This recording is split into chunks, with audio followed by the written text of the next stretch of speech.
חברים, אני אסף גולדשטיין, שינשין בתנועת הצופים. אני דחיתי את השירות הצבאי שלי בשנה בשביל לעשות משהו שאני מאמין בו. מטרה מסוימת שתנועת הצופים מציבה לעצמה. להגביר את המודעות של תנועות נוער בערים, בפריפריות. אני עושה את השירות שלי בפתח תקווה.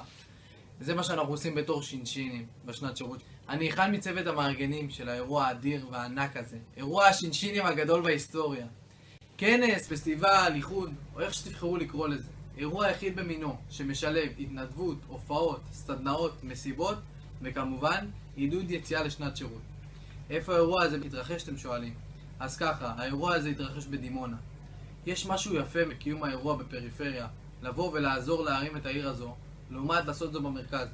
בקיצר, האירוע יהיה בחינם, אז זה לנסות לתפור את הפינות האחרונות, לגייס כסף, משאבים ותמיכה, כדי להשיג את המטרה שלנו. המטרה של קיום אירוע כזה, בסדר גודל ארצי, שיהיה מושקע ומדהים. סגרנו כבר מקום, יש כבר אישורים מדימונה. יש לנו תמיכה של כמה מהרשויות, אבל זה לא מספיק.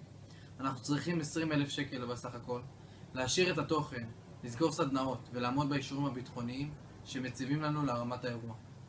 תחשבו שנייה, על אלפי בני נוער, ציוניים, עם מוטיבציה, מתנדבים ועושים משהו באמת משוגע בזמן כל כך קצר. באמת יש פה פוטנציאל מדהים ואפשרות לסגור את השנה באירוע כיפי ומשמעותי. גם יש פה חשיבה עליכם, השינשינים והתומכים בפרויקט. יהיו סדנאות מעניינות, דיונים, הופעות ומסיבות עד תוך הלילה. קיצר, אין מה להתלבט. תעזרו לנו לסיים את השנה בגדול ולהראות למדינה שיש לנו נוער מדהים.